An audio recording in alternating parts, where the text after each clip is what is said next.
Well, good afternoon, everyone. Again, this beautiful day. Just would frame my comments by first stating that the way our program is structured in seminary formation in general in the Catholic Church is guided by a document which is put together by the United States Conference of Catholic Bishops. Every Episcopal conference of bishops in the world has to come up with their own version of this, called the Program of Priestly Formation.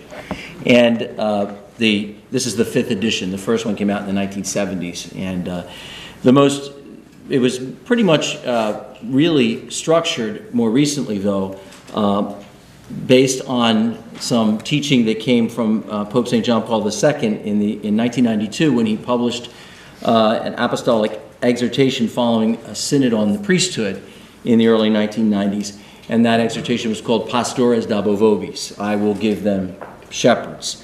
And it was on the formation of priests in the circumstances of the present day. And in that, Pope John Paul sort of structured priestly formation around 4 pillars. We sort of build everything we do around these 4 pillars: spiritual, human, pastoral, and intellectual. Kind of easy categories to deal with. So the issue of interfaith dialogue and ecumenism really touches on several of those pillars, in particular, really all 4, ultimately. But in my remarks this afternoon, I'll just kind of address them really on the 3 areas of primarily spiritual, intellectual, and pastoral.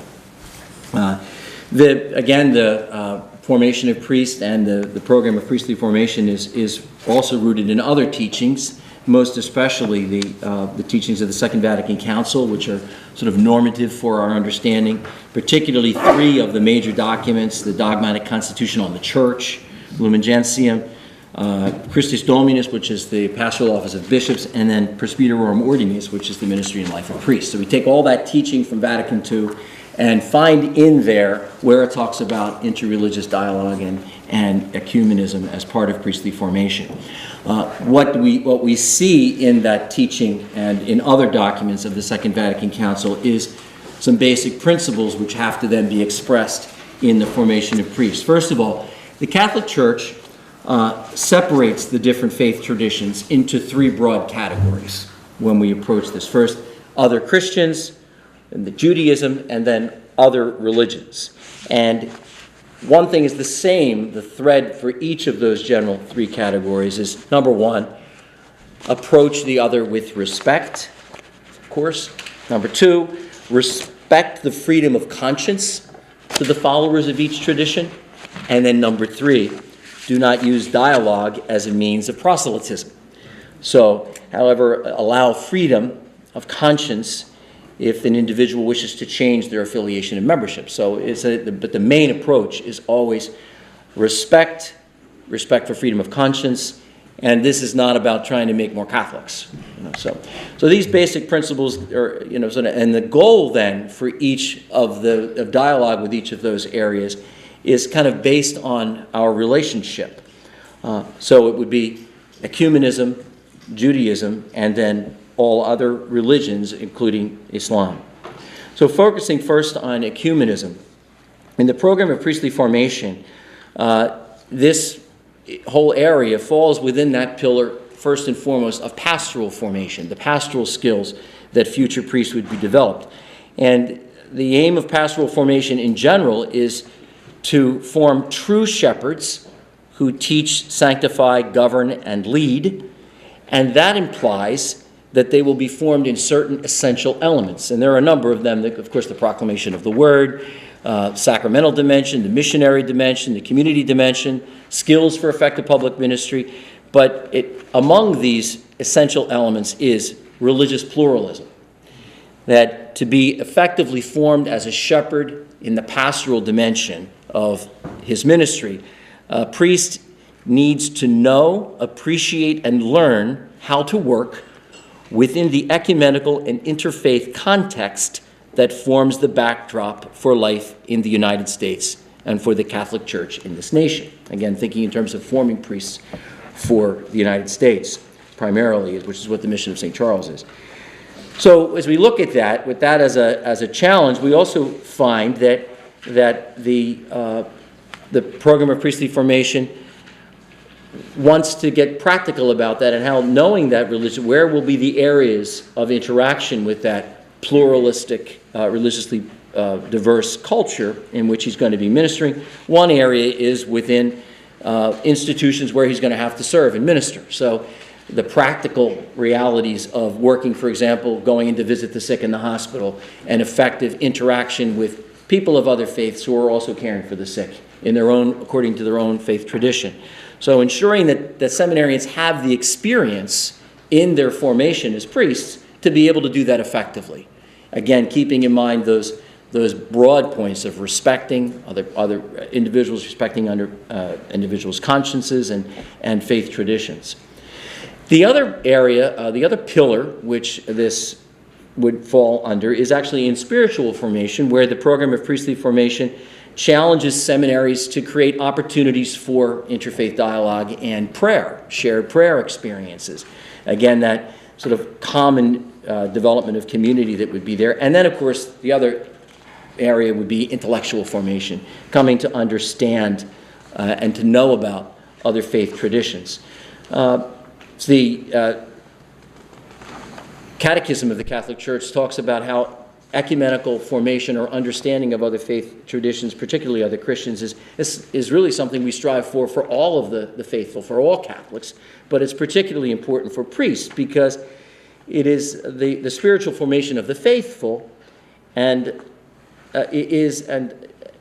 depends largely on the formation which their priests have received.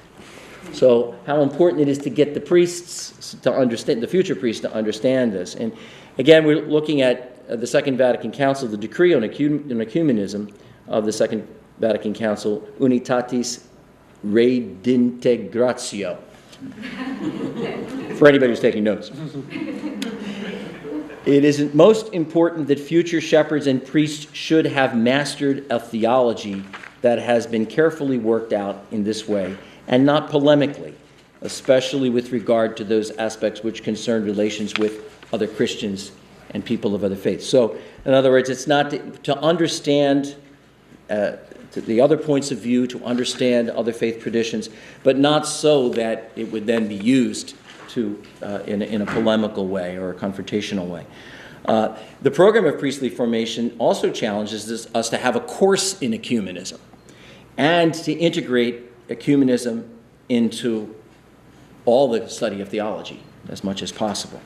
Pope Francis said this in his apostolic exhortation, The Joy of the Gospel, in 2013, to kind of give the most current reflection on this. He said that all efforts and interactions, whether it is in forming priests so that they would have this vision or in our ecumenical work, is guided by our belief that the Lord Jesus prayed that all may be one. So that is critically important for Christians interacting with other Christians, that priests have that understanding. The commitment to ecumenism responds to that prayer of Jesus, that all may be one. And he says that the credibility of the Christian message would be much greater if Christians could overcome their divisions and the church could realize the fullness of Catholicity proper to her in those of her children who, though joined by baptism, are still separated in terms of their perspective. And this means that we have sincere trust that we are fellow pilgrims, putting aside all suspicion or mistrust, and turn our gaze to what we are all seeking, the radiant peace of God's face. So that's the ecumenical dimension, the first group. Then, interreligious dialogue and priestly formation, which would include what our seminarians are learning about Judaism and all other religions, including Islam. Here, the program of priestly formation requires that there should be a study of the belief and practices of other churches, and that we should know that, and recommends actually that those courses or the theology and the teachings of other religions be taught by people of those faiths, that as much as possible. We at St. Charles this year are delighted to once again be introducing our course in Jewish Studies and have a professor for that. We're offering that in the first and second semester. And then are actually in the process of trying to identify a professor for a similar course in Islamic Studies, which we have not had before. Very important, I believe, to have those perspectives integrated into that. With regard to of course, the relationships between Catholics and Jews. There's been a tremendous amount of work done on this, particularly since the Second Vatican Council, and the document of the Council which guides that, as well as the Church's interaction with all other religions, non-Christian religions, Nostra Aetate. But Pope Francis said this most recently concerning relationships between Catholics and Jews. We hold the Jewish people in special regard because their covenant with God has never been revoked. And so as Christians, we cannot consider Judaism to be a religion other than sort of part of our own history. We as Catholics view Christianity as a daughter religion of Judaism. And then finally, with regard to other religions, again, the goal of interreligious dialogue is here, as with Judaism, unlike ecumenism, there's no expectation of unity. We're not talking about sort of oneness in the sense of the common shared baptism that we have with other Christians, but unity not in that sense. But interreligious dialogue focuses on mutual respect and understanding and has the goal of peaceful coexistence. This is very important to keep in mind because it's not easy. Many religions, including Christianity and Islam, as I understand it, have a sort of a universal call for all humanity, but yet we live in the reality of religious pluralism and diversity. Pope Francis has said this concerning this area: the Church therefore exalts her sons and daughters that through dialogue and collaboration with followers of other religions carried out with prudence and love and in witness to the Christian faith and life, they recognize, preserve, and promote the good things, spiritual and moral, as well as the social, cultural values found among these men and women. And particularly challenging us in this way, the Pope says, it is necessary, interreligious dialogue is a necessary condition for peace in the world. Necessary condition for peace in the world. And so it is a duty for Christians as well as for other religious communities, he says. He says, in order to sustain dialogue with Islam, suitable training is essential. Our seminarians and future priests and all of our people need to understand Islam better, to learn more, not only so that they can be solidly and joyfully grounded in their own identity, but also that they can also acknowledge the values of others and appreciate the concerns underlying their demands and shed light on shared beliefs. So we Christians should embrace, the Pope says, with affection and respect our Muslim immigrants in our own countries in the same way that we would hope to be embraced and welcomed if we go into countries which are primarily of Islamic tradition. And we just close with this one more comment. One of the things that Justice mentioned in his presentation this morning was, where ecumenism and interreligious dialogue fall among our recent graduates, sort of how important it is. The one thing that I would say is that that resonated with me, because our seminarians, when challenged to begin to think in these ways and incorporate an ecumenical dimension and the awareness of the importance of interreligious dialogue into their formation, I don't want to say they're resistant, but they don't catch the importance of it right away. Because many of them are in the seminary and want to be Catholic priests and study Catholic theology because they're literally on fire with that belief. And they're motivated by their faith, they're passionate about that, and they want to understand that so that they can teach it. And they want to live it. And there's implicit within that, too, a rejection of a lot of the secularism which they have experienced growing up, and a kind of a rejection also of sort of a lukewarm feeling that they sense even within the Catholic community.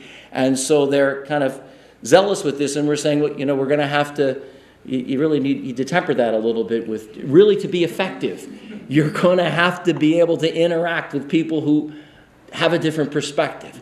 And Pope Francis has been great. As a rector of the seminary, Pope Francis has been very good in supporting that, just with the simple dimension of challenging us to meet people where they are, really principles of good, healthy human dialogue and with mutual respect. Listen before you speak, and take some of that passion and challenge it into building up the community for the common good. But without compromising, really understanding what our Catholic tradition is.